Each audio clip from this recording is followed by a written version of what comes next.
let's go pick up profit. How to make money reselling stuff on Amazon. What's up? Nick Loper here. Welcome to the Side Hustle Show, because there's profit everywhere. You just have to know where to look. One surprising and I think exciting place to look for that profit is just in nearby retail stores, where my guest today has found more than $1 million worth of stuff to resell. Specifically, Jessica Larrew and her husband make money buying low locally and selling higher on Amazon. They take advantage of Amazon's FBA, or Fulfillment by Amazon program, so they don't have to ship anything to the end customer, and they've built a pretty substantial business doing this. They've even got their 8-year-old son in on the action, and you can learn more about them at thesellingfamily.com/hustle. Stick around in this episode to hear how Jessica sources profitable inventory to flip, the tools and buying criteria she uses, and how you can literally get started with this today. I'm a fan of this side hustle because it's so simple to understand, it's repeatable, and you can see results from it quickly. Notes and links from this episode, plus the free downloadable PDF highlight reel, are at sidehustlenation.com/Jessica. I'll be back with my top takeaways from this call with Jessica after the interview. Ready? Let's do it. What we do is we go to a store, and then we don't have any idea what we're going to find when we get to a store, because it's going to be new and different every single time that we get there. For example, say that we go to Big Lots. It's one of our favorite sourcing stores, and we tend to rotate because we will go through a store, pick it clean, and then we'll let it be for a few months. We'll go to Big Lots, and it will be the first time that we've been there in a few months. And we're going to start to look in all of our favorite areas. So for us, we're going to look in the household cleaning section. We're going to look in the health and beauty section. We're going to look in the groceries, and we're going to start looking for things that we recognize. So brand recognition, right? We want our buyers also to recognize the brands that we're picking. And what do we see that's at a great price versus what we would pay at a normal store like Target? And then what looks unique? What is it, something that maybe we haven't ever seen before when we've been sourcing or just shopping in a regular section? So that may mean air freshener and a special holiday scent, or cookies that are limited edition, things like that. We're looking for something special. Now, the next process is we scan the heck out of the products that are on the shelves in front of us.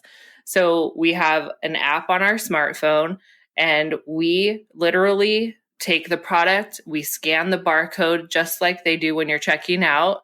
We scan the barcode, and it tells us how much that item is selling for on Amazon and what the rank is. Now, the rank is our only criteria that Amazon gives us, or our only indicator of how well something is selling. So we're looking at those two things. We're looking at what is it selling for on Amazon and what is the rank. I will tell you, it's not like we pick up a product and that's the winner and we head on to the next store. We scan 20, 30, 40 products in an aisle, and then we move on to another section.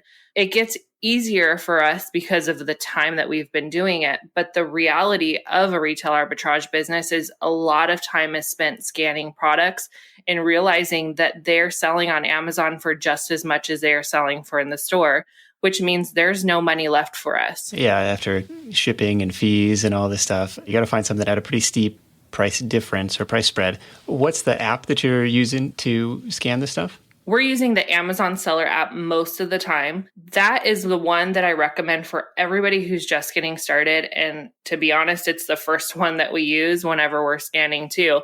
It's quick. It's directly linked to Amazon. So there's no question on, okay, is this actually something I can sell or not? And are these fees correct? So we don't have to question that when it's coming directly from Amazon. Okay, gotcha. Yeah, that's the one that I was using when I was out scanning for stuff as well. And it's free. Just link up your seller account. Yeah.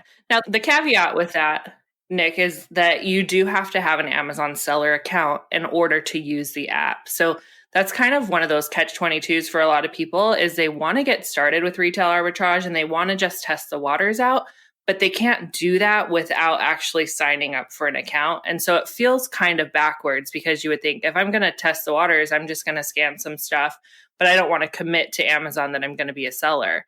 Well, really, in order to see all of those details, you do have to have a seller account in order to do that. When somebody is signing up, and again, this is sellercentral.amazon.com to create that seller account, would you have them just log in with their regular Amazon shopping account, or would you have them create a separate business, like reselling business as a seller? It's gone different ways over the years. There was a point in time where Amazon said that they recommended that we use a different email address and create a completely separate account. In the beginning, when I started, there was no mention of that. And now today, they don't mention that at all. So what I recommend is that just people sign up with the account that they already have. It keeps things simple, and you don't have to worry about, okay, which login is this for seller and which one is this for buying and which one is this for my S3 account and all this stuff. So for me, everything's just lumped into one account. Yeah, especially at the very beginning. Like if you just want to scan some stuff and see what is out there in your town, what profit might be in those aisles, do it the easy way. Do they still have a free trial on the professional seller plan? Because it's $40 a month to be a professional Amazon seller, and they do have a free plan as well. I'm just curious your take on the difference between the two. They no longer offer the free trial like they used to, and that's a big bummer. But they've also made it easier to use the individual selling account, which is the free account. It used to be that if you didn't have the professional selling account, you couldn't create listings on Amazon. You couldn't use scanning apps because they didn't have one. And so in order to use a third-party scanning app, you would have to have that professional level account, which is $40 per month. But because we're recommending that you just try things out with the Amazon seller app, you can do that on the free individual account. Yeah, and if you find yourself starting to sell, it says if you plan on selling more than 40 items a month, you should upgrade because there's $1 per item fee. Right. So at that point, you're losing money if you don't have a professional seller account. And it's really a simple process of upgrading and downgrading. If you get to the point where you are selling 40 items per month, it's a click of a button to upgrade to the professional selling account. And then if you find that, I haven't sourced in a while, or I'm going to take a little break, you just click a button and downgrade your account. It's a simple process of going up and down. Does it show your name? So if somebody is shopping on Amazon for this product that you found at Big Lots and it says sold by Jessica, but fulfilled by Amazon, is that a field that you have to fill in the seller account sign-up process to say, this is my company name or this is my seller name? Yeah, it's your storefront name. And you make that up. It can be whatever you want it to be. And the nice thing is you can change that with the simple click of a button as well. I know a lot of times when people are creating their Amazon seller account, they get caught up in that. They're like, I don't know what to name my store. I can't move forward. And you can name it whatever you want. And then if in 3 months or 2 weeks or whatever it is, you decide, no, that doesn't quite match what I want, you can change it. The thing with the Amazon storefront name is, to be totally honest, it doesn't even matter. You want to make sure that it's something that's appealing because it is shown to buyers. And people may be listening to this and go, I've never even seen a name on Amazon. And now they'll notice it. They'll see, it does say fulfilled by Amazon, sold by this person. And now they know those are people like you and me. What I just recommend is that you make it something professional, that you don't make it personally identifying. I'm not going to be Jessica Larrew's store. And I'm also going to be not do something like Discount Mart because I don't want people to look at my products and associate that with being cheap. Something professional. Some people do, My Cat's Corner or Mom of Three. I've seen really creative ones too that make you want to support them, like My Adoption Fund or something like that, where it kind of tugs at you emotionally and you're like, I'll choose this person over this person. But when we're being really, really honest, we're choosing the person that's the lowest price and the easiest to buy from, right?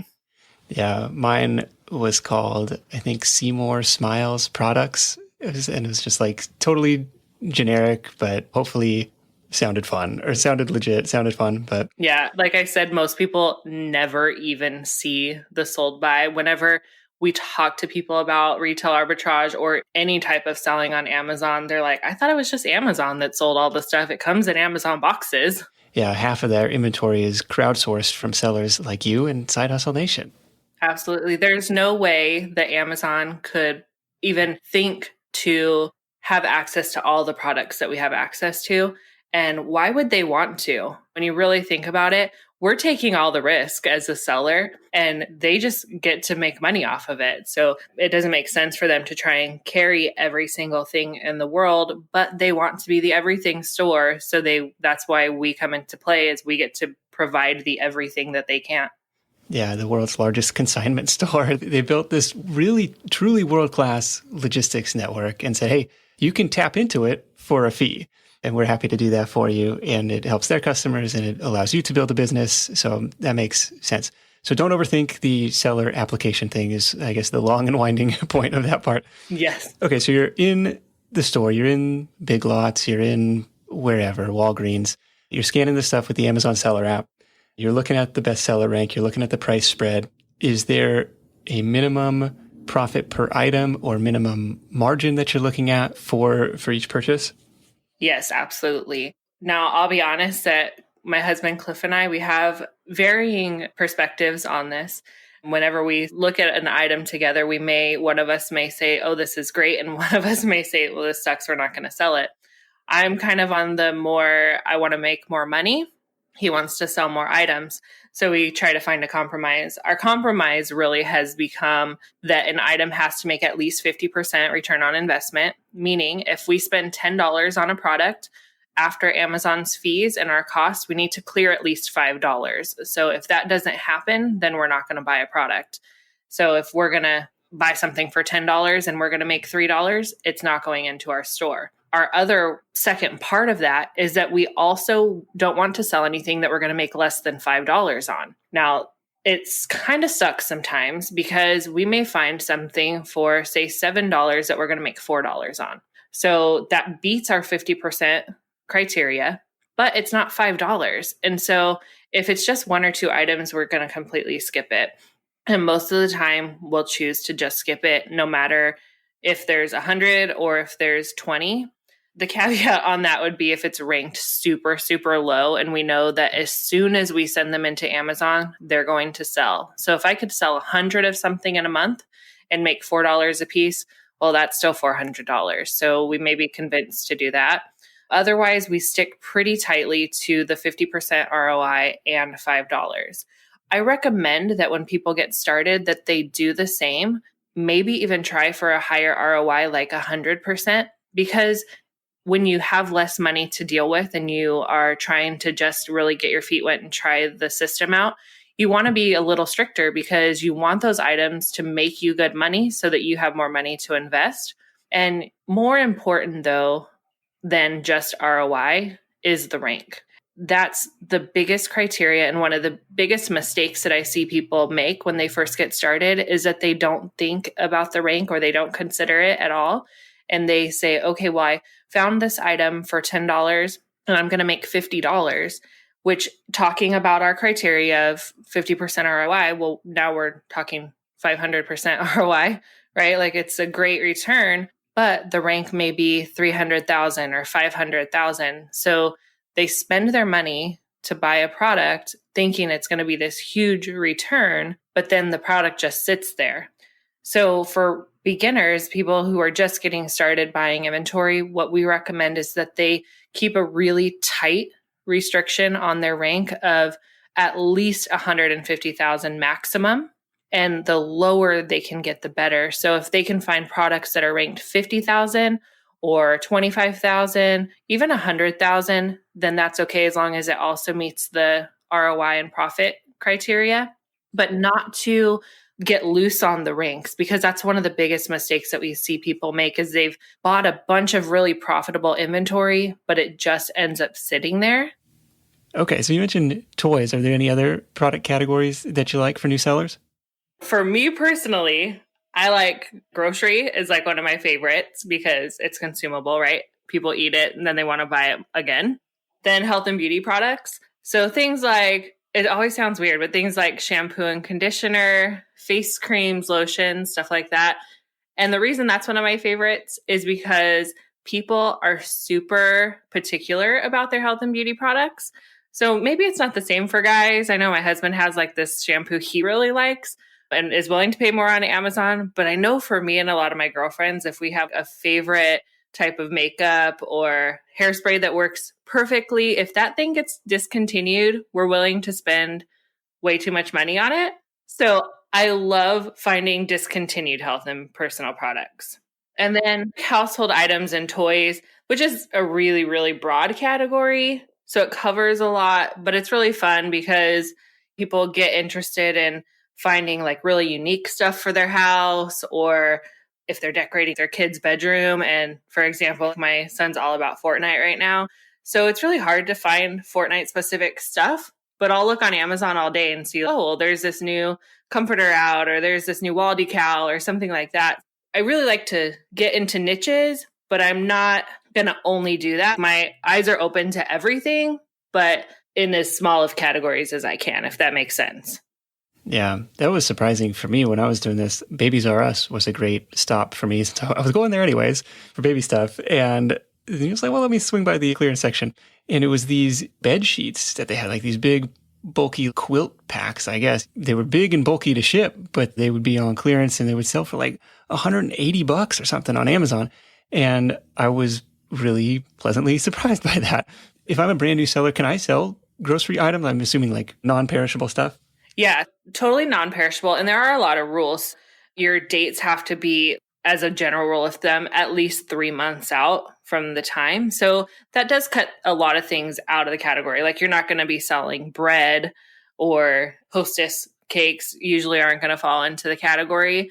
But think of things like right now, there's these Oreos that are the most stuffed, 2 double stuffs in one, and they're limited edition, and in our stores they're completely gone. And Cliff's saying, can we just order a couple boxes on Amazon for $10? Now that seems pretty crazy, right? I mean, $10 for a box of Oreos.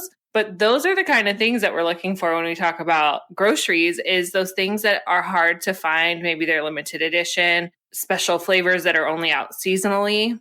A lot of times cookies, candies, baking mixes that are limited flavors. So during Halloween, we could find a lot of flavors like pumpkin spice during those holidays, right? But now if you go to Target, you're not going to find pumpkin spice anything. So where do you go? You go to Amazon. So I'm thinking about like the Girl Scout cookies in particular. Do people sell that stuff on Amazon, or does the Girl Scout have a monopoly on that? How does it work? Actually, they do end up on Amazon, and for quite a bit more money than the $4 or $5 that you pay in front of the store, because you can only find them for a couple of weeks, maybe a month. Yeah, manufactured scarcity. Yes, you mentioned before, why aren't the manufacturers just selling right on Amazon? So I'm thankful that they're not, because I need them to have that scarcity, of course. But across the board, a new seller can sell groceries. And Amazon, I'll just give this little caveat, is that Amazon does change from time to time. There was a time where groceries was completely closed, and then there was a time where you had to only be approved in it. And so in 2 weeks, this may be inaccurate. Amazon always gives a list, though, of what categories are available to be sold by new sellers. See what you can sell at the time and really get into that. But for new sellers, I say grocery, home items, and toys.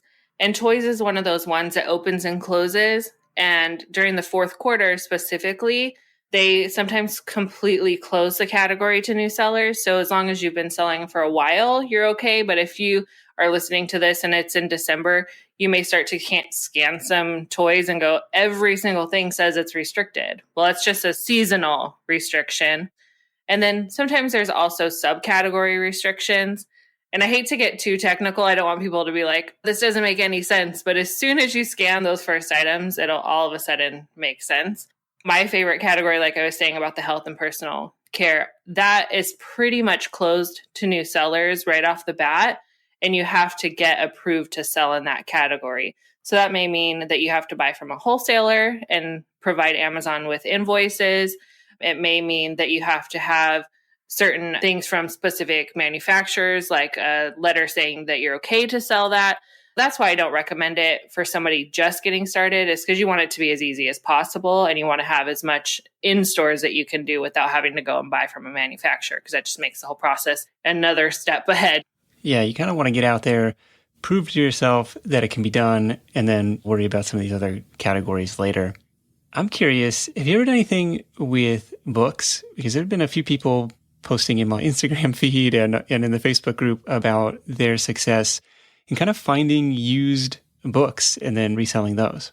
I actually got started on Amazon years ago in the book category. It was my very first introduction into how Amazon worked. And at that time, I mean, that was pretty much all people were talking about was selling used books on Amazon. Things like college textbooks that students are done with, and then they just throw them to Goodwill. They don't resell them back to the school or anything. And then the next year of students, they want to get them cheaper than they cost at school. So they'll go on Amazon and pay $200 for a textbook that we could find at Goodwill for $5 or $10. Oh, it's such a racket. Yeah, it's crazy. Books is an awesome category. It can be frustrating to new sellers because it's so wide, but there's a few things you can do if you want to look at books is you really look at the niches. With books, it's usually used books, right? It's not new books. And so you're going to places like Goodwill, different types of thrift stores, and you're looking to see what type of niche books you can get.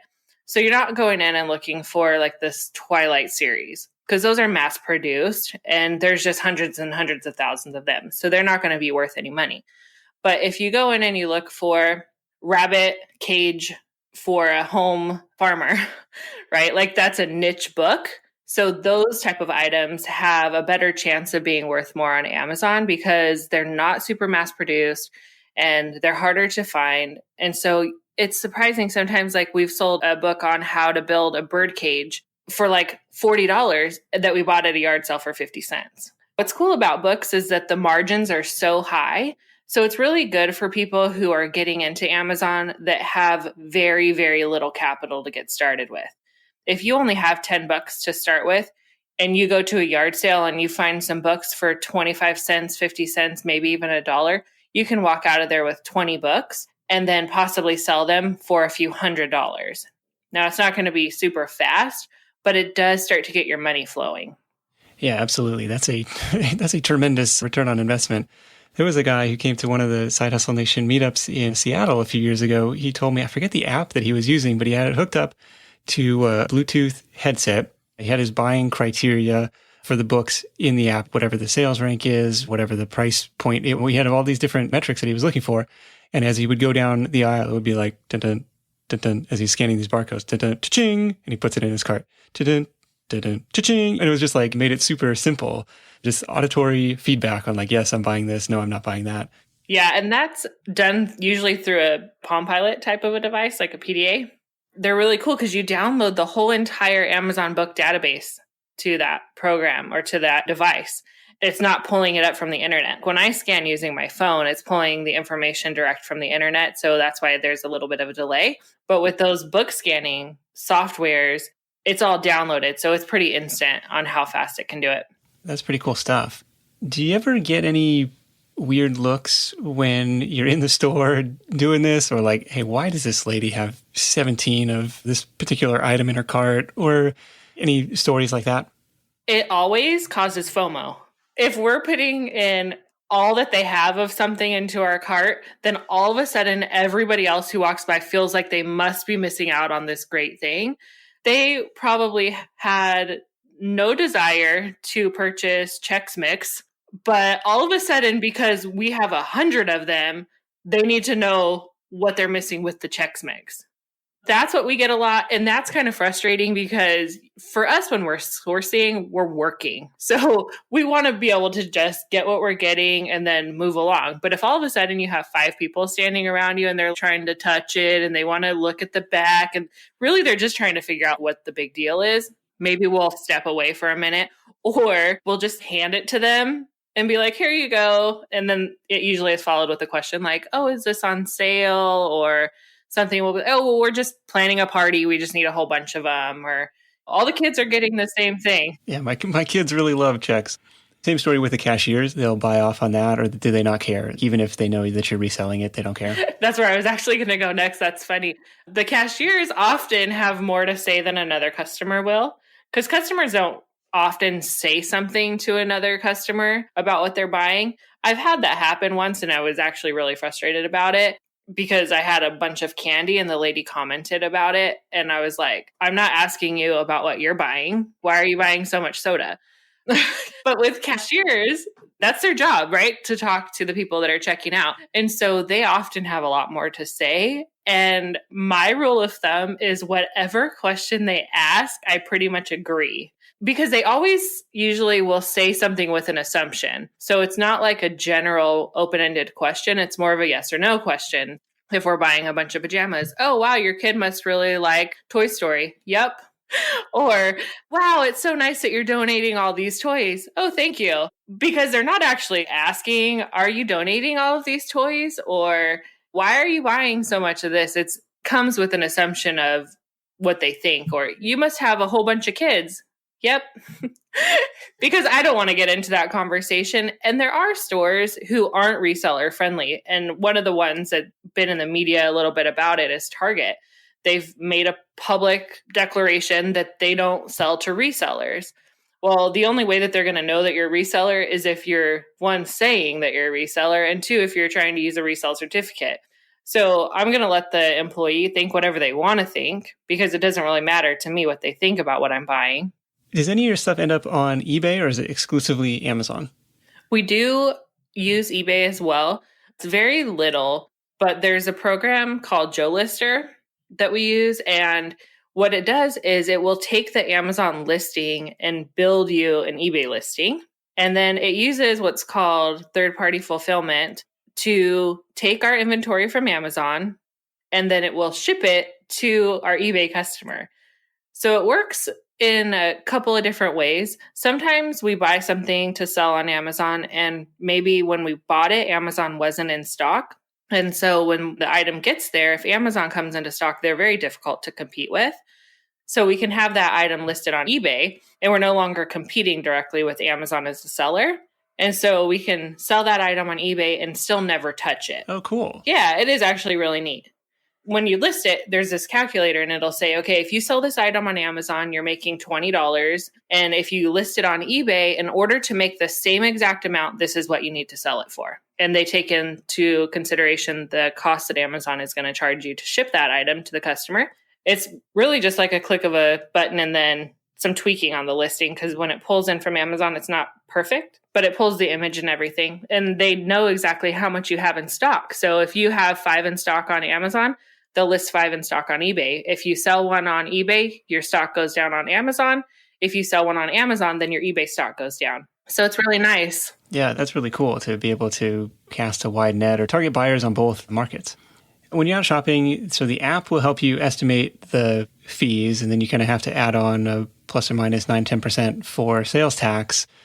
Do you have any rules of thumb for estimating shipping this stuff into the Amazon warehouse? Yeah, I recommend when somebody's first getting started that they use $1 per pound to estimate their inbound shipping costs, because we do pay for shipping to Amazon. We don't have to pay shipping from Amazon to the customer. So that's good. And we get a really discounted rate by using Amazon because they're shipping so much stuff. So if I was to send something directly to you, it's probably going to cost $10, but I could send that same package to Amazon and it may cost $1. It's highly, highly discounted, but your stuff goes all across the United States. So it's easier to estimate higher at $1 per pound. And then once you've been selling for about 3 months, you can go through and see, okay, how much did I actually spend per pound on my shipping? Because there's warehouses in California that are very close to where we live. If we send to those warehouses, we may be only spending 25 cents per pound. But if I have to send an inbound shipment to New York or New Jersey, then it's going to cost $1 per pound. In the app, there's actually a setting when you go into your settings where you tell them what your estimated cost per pound is, and they will calculate that out as you scan the item, and it will be taken out just like the Amazon fees are. Okay, cool. And I imagine you stack up this stuff until you have a bulk shipment to send in, and you're not sending in items onesie twosies. Right. Our goal is to be able to send at least one complete box so that we can capitalize on that discounted shipping. Because of course there's minimums. They're not going to allow us to send a box for $1, like I was giving in that example, because it doesn't meet their minimum. So we're going to spend at least, say, $5 to send a shipment in. So it's better for us, and it actually lowers the cost per pound the bigger the shipment is and the closer that it is to 50 pounds. But for me, as long as I can fit like a Home Depot medium-sized box, then that's enough for us to send one shipment in. Okay, Home Depot medium-sized box. Yeah, that gives a good example of how big it is. I was blown away with how cheap Amazon's negotiated UPS shipping rates were. What you would take to the post office, they'd be like, that's $45. Do you want insurance? They're like, it's $7.85. You're like, all right, Amazon, let's do this. I know. It's crazy. And that also helps with the eBay thing, like I was saying, because we still get Amazon's discounted rates for them to ship the product for us. So you actually get to make a little bit more money than if you were shipping it yourself to the customer. Yeah. Are any of your students doing this in Canada, in Europe, outside of the US? We have a lot of students who do Amazon through Canada and they sell on the US platform. There is also Amazon.ca that they can sell on. And there's also students from the US that sell on the .ca platform. And then there's also people from the UK who sell on the US platform. A lot of times what I find is that people who are international, that they will do more of an online arbitrage approach, and they're buying from US based retailers, and then they're using a prep center in the United States. So they're buying from, say, Canada, from Target.com, having it shipped to a prep center in Tennessee, and then they're shipping it to Amazon for them. So the products don't actually go international and then into the US. They're basically from the United States and then resold in the United States, but the seller is living outside of the United States. Does that make sense? Yeah. Do you ever do any of the online arbitrage stuff? Yeah, there's a lot of tools that make online arbitrage easier. I'm kind of old school. It depends on what kind of a mood I am in, if I want to go through and just manually look for stuff. But it's the same process of looking for something that's selling for less at the store than it is on Amazon, and then figuring out what the difference is and how much profit you have left. For me, it's easier to have the product in front of me, to touch it, compare it with what's in the listing on Amazon versus online, especially getting started, because sometimes you're looking at a listing online and you think it's exactly the same, but then when you get it home, it's not quite exactly the same as you thought it was. That's why I like to have it in front of me. Plus, looking in a store narrows down the field a little bit, so you don't have as much to look at. Because if I go to Walmart.com, there's hundreds of thousands of items. It's pretty much unlimited what I could find. And then funny thing about Walmart now is that they also have third-party sellers. So you're trying to figure out, okay, am I buying this from Walmart or am I buying this from a third-party seller? And what's the actual real price? But online arbitrage is really great for people who maybe hate shopping, because if you don't like to be in a store, retail arbitrage isn't for you.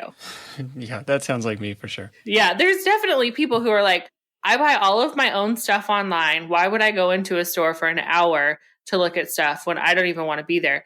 And maybe if you don't like to shop, you're not familiar with even the layouts of the stores. You're not familiar with how the discounts work. And so there's just people who are much more comfortable buying stuff from online. They want to have that stuff shipped to them. And if you buy stuff online and have it shipped to you, it's cool because then it comes in nice boxes, it's packaged well, and then you can just put your label on it and send it to Amazon. A lot of times you can get more stock than you can if you get it from the store. If I find something in the store, maybe I only find 5, but if I was to buy it online, I could find 10 or 20. It does also mean that other sellers can also find that many, usually too. So it's a little bit more competitive if you buy online. We find that the ROI that we talked about earlier is a little bit lower than it is in store. But that's just one of those things where as you sell, it's easy to decide, okay, how do I want my business to look? What are the things that I'm okay with having be one way versus another way? For me, if I only want to get 100% ROI, maybe that means I only buy stuff in front of me. And if you're okay with having a 50% ROI, but you want to really go for getting more volume, then online works great. Yeah, absolutely. So Tactical Arbitrage was one software tool that has been recommended in the past, and it looks like they currently have a free trial version. Any other tools that you like for the online stuff? Yeah, I use SourceMogul. It's very similar to Tactical Arbitrage, except for me, I found it much more user-friendly. The interface just makes more sense to me the way that my brain works. I started using that one, and that one is pretty strictly for scanning specific stores, and then it will spit out a list of all the items that it matched up on Amazon, what the price is at the store, and what the price is on Amazon, what the profit is. And Tactical Arbitrage has a lot of extra bells and whistles that Source Mogul doesn't have right now. But for ease of use, I've found that that's just easier. So that's what I use. Okay, cool. Thanks for sharing that. Now, you mentioned putting your label on the product after you get it in your house before sending it off. What label is that? Because that apparently was a step that I skipped or just never did. Or if there was a box to check, like let Amazon label that for me. That's what I always did. So what's the prep that goes into it before sending these products in? So there's a couple of things that have to be done with the items before they can be sent to Amazon. I'll just go over the whole process. So when we buy something, we bring it home, and then what we do is we scan it in, or we tell Amazon what the item is that we're selling, and we're going to be putting that into our inventory at that time as a listing. And we're using the listings that are already on Amazon, so we don't have to create our own listings for anyone who's familiar with eBay. Yeah, so you punch in your barcode, Amazon says, how many do you have? Just add those to my account. Yeah. And then you tell Amazon what do you want to price that item at. And then you put it into a shipping plan at that point, and Amazon will ask you questions about the item, like, is it possibly hazardous, flammable? Does it have an expiration date?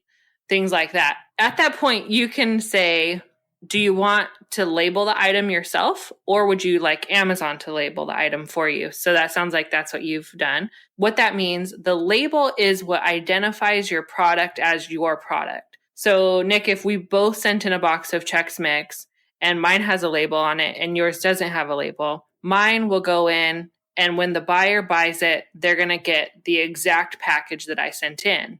When they buy yours, they'll get whatever package is closest to them. It can't be done with all of the categories. So grocery can't be what's called commingled, right? Because your inventory is with other people's inventory.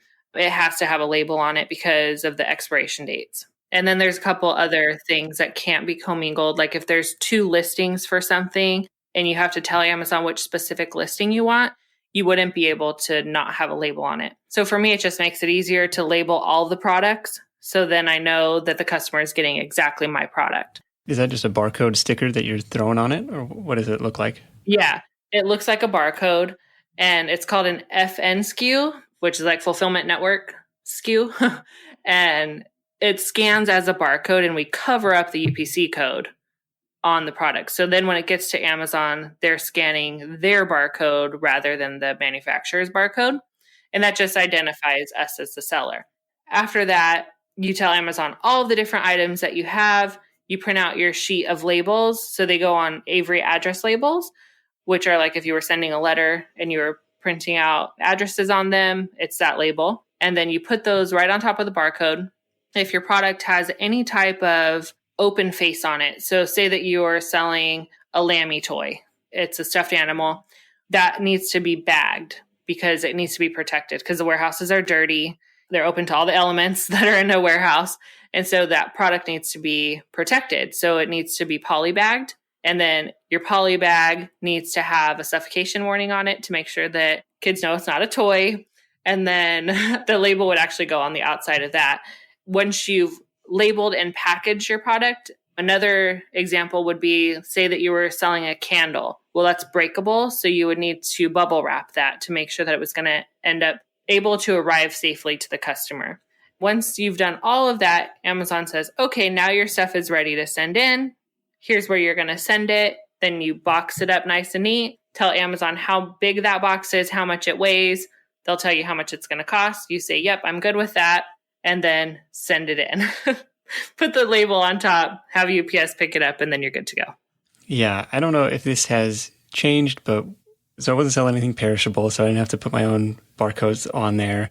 And every now and again, you'd get this error message that would say, this thing needs a label or it needs a bag or it needs something.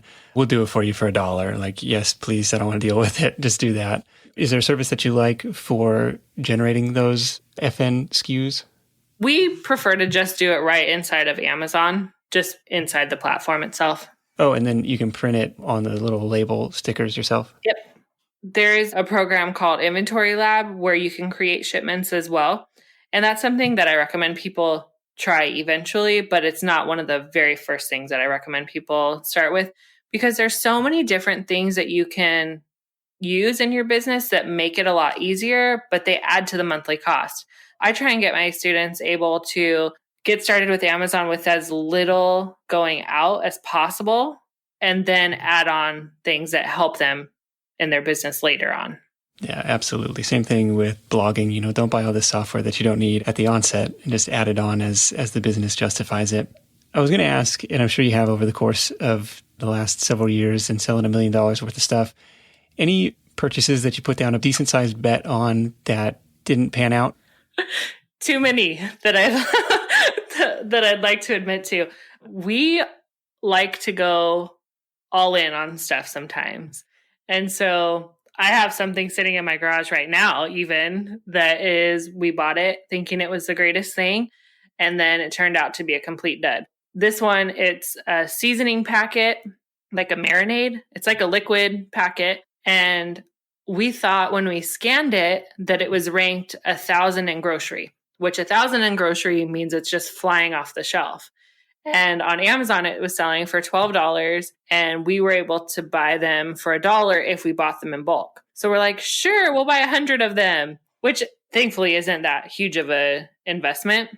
Got them home, went to list them, and realized that it wasn't 1,000 in grocery. It was 1,000 in a subcategory in another category. Hard to explain what that actually means, but it means it was a crappy product. It means nobody was actually buying these. Nobody was actually buying it. So it's like a subcategory ranking means nothing, and 1,000 in a subcategory is not even good. So it was, well, let's just try a couple anyway. So we sent some in, and they just sat there. They haven't done anything. So those all just get donated. Okay. Thankfully, only $100, so not the end of the world, but it happens. Right. And we've had those experiences multiple times over the years where we've bought items and we just thought for sure it was a winner. We always say usually worst case scenario is that we break even on something. If we send in, say, a toy during the holidays and it was selling for 3 times as much as when we bought it in the store, and then all of a sudden it gets to Amazon and the price just drops, there's a whole bunch of sellers on it, usually we can still make our money back. It's very rare that we completely lose out on the product, like on these ones where we actually are not even going to bother selling them, because we could probably wait it out and sell 1 or 2 a month and make $1. But at that point, it's like, just let the $100 go and find something else. Yeah. When you're adding inventory to Amazon and they ask you to input the price that you want to sell it at, do you just match the current price or do you try and undercut that a little bit? What I like to do is look at the listing. And when you look at the listing on Amazon, there's a couple of places. It's hard to say when we're just talking instead of showing it on the computer.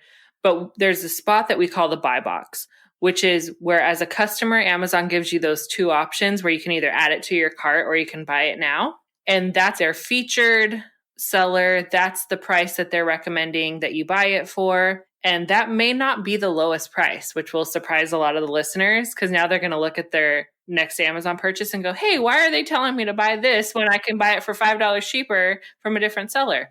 So we look at what's called the buy box and we say, okay, this seller is who Amazon's suggesting.